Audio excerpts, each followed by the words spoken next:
Have you ever pondered the question, does God truly exist, or is this divine entity simply a construct of our minds? And if we dive deeper into this philosophical rabbit hole, what if everything, you, me, the universe, exists solely within our individual minds? This concept, my friends, is known as solipsism. Solipsism in the realm of philosophy is the view that self is the only reality that can be known and verified. Everything outside the self, other people, the physical universe, God, they exist only as perceptions in the mind. If we can't touch, measure, or perceive something, according to solipsism, it may not exist at all. This gives rise to a fascinating paradox when considering the existence of God. If God is indeed an omnipotent, omniscient entity, then surely his existence transcends our individual perceptions. But if we subscribe to solipsism, God exists only as long as we perceive him to exist. He becomes a subjective reality, a product of our individual minds rather than an objective truth. This is where Anselm's argument comes into play.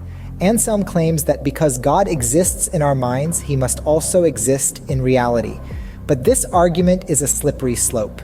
If everything we conceive in our minds is real, then reality becomes a mere projection of our thoughts. Monotheist religions, on the other hand, propose God as an objective reality, but they too fall into a trap. If God is the limit of our knowledge, then our understanding of him becomes mere interpretations, limited by our finite understanding. Solipsism finds its relevance in quantum sciences too.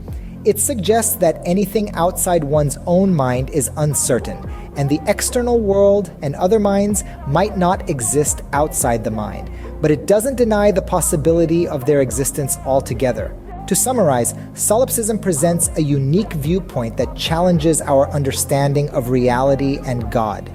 It suggests that the existence of God may be a subjective reality dependent on our individual perceptions, but it also leaves room for the existence of an objective reality independent of our minds. And so we are left with more questions than answers.